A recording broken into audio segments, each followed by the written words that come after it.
Hello dear students, आज की video में हम देखेंगे कि आप पैसिव वॉइस में कैसे एक्टिव वॉइस को कन्वर्ट करोगे फ्यूचर टेंस में। तो पहला जो फ्यूचर टेंस का पार्ट है वो है फ्यूचर इंडेफिनाइट टेंस। इसमें एक्टिव को पैसिव में कैसे चेंज करोगे अफर्मेटिव सेंटेंसेस में, वो देखते हैं। तो एक्टिव में आपका फ्यूचर इंडेफिनाइट या सिंपल फ्यूचर टेंस का क्या रूल होगा, सब्जेक्ट के साथ मोडाल लगेगा प्लस V1 प्लस ऑब्जेक्ट। और पैसिव में जब आप चेंज कर दोगे तो सब्जेक्ट के साथ मोडाल लग के प्लस बी लग जाएगा plus V3 plus preposition plus object. जैसे you must reveal the facts must be revealed by you. Mitali should write a book should be written by Mitali. तो यहाँ पे आपकी वर्ब की थर्ड फॉर्म चेंज हो रही है V1 टू V3। साथ में आप यहाँ पे मोडाल यूज़ कर रहे हो, जैसे यहाँ शुड है, यहाँ मस्ट है, यहाँ भी शुड है, यहाँ मस्ट है।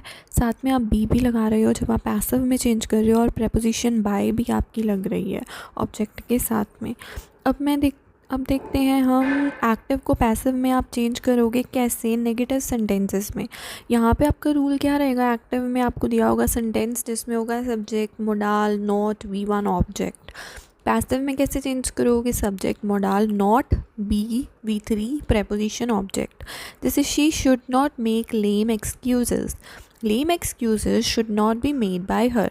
और कैसे आपने पोजीशन चेंज करनी है, कैसे आपने ऑब्जेक्ट के और सब्जेक्ट की जगह चेंज करना है, और प्रोनाउंस कैसे चेंज होंगे, तो ऑलरेडी उस पर वीडियो बन चुकी है। आप जाकर के इंग्लिश ग्रामर की प्लेलिस्ट चेक कर सकते हो, नहीं तो पुरानी वीडियोस देख सकते हो, कुछ दिन पहले ही डाली है अगर आपको रूल्स क्लियर नहीं है तो। क्योंकि ऑलरेडी रूल्स क्लियर करना बहुत ज़्यादा ज़रूरी है। रूल्स की ऑलरेडी वीडियो डल चुकी है, उसके बाद में प्रेजेंट टेंस की, पास्ट टेंस की भी डल चुकी है, ये फ्यूचर टेंस की है। तो यहाँ पे देखो नेक्स्ट है the farmers must not sow crops early. Crops must not be sown early by the farmers. अब इंटेरोगेटिव और नेगेटिव इंटेरोगेटिव में आप कैसे सेंटेंसेस बनाओगे, जैसे इंटेरोगेटिव में एक्टिव में क्या रूल होगा, modal plus subject plus V1 plus object. Passive में क्या होगा, modal subject be V3 preposition object. Interrogative, will anyone believe your story, will your story be believed by anyone.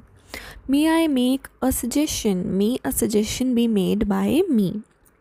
Next negative interrogative, यहाँ पे active passive में active voice में क्या होगा, modal subject not V1 object. क्योंकि negative interrogative है तो question mark तो लगेगा, क्वेश्चन तो हम पूछेंगे बट नॉट के साथ में। पैसिव में क्या होगा, पैसिव में आपका चेंज होगी पोजीशन, तो मोडाल पहले आएगा, मोडाल सब्जेक्ट। और ऑब्वियसली इंटेरोगेटिव सेंटेंसेस में तो मोडाल पहले ही आएगा।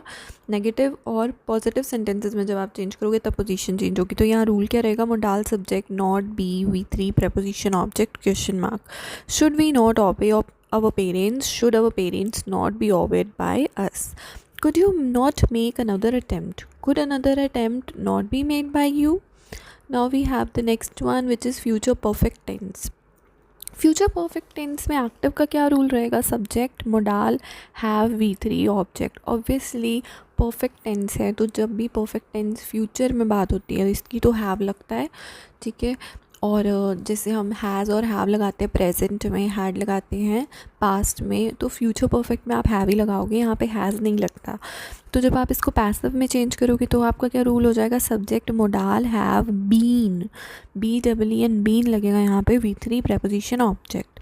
You should have informed the police should have been informed by you. Someone must have stolen the necklace must have been stolen by someone. Now we have the next one that is negative. Negative में active का क्या rule रहेगा, subject modal not have V3 object. Passive में क्या हो जाएगा, subject modal not have been लगेगा V3 preposition object. जैसे they may not have sent the letter may not have been sent by them. I would not have scaled this peak but for your help, this peak would not have been scaled by me but for your help. Now interrogative and negative interrogative, इसमें देखो इसमें क्या rule रहेगा, modal subject have V3 object question mark. Modal passive में कैसे change होगा, modal subject have been V3 preposition object. Will he have bought the tickets, will the tickets have been bought by him?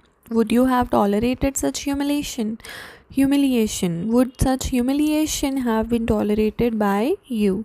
Now negative interrogative, modal subject not have V3 object. Passive में कैसे बदलोगे, modal subject not have been V3 preposition object. Could they not have help the needy, could the needy not have been helped by them.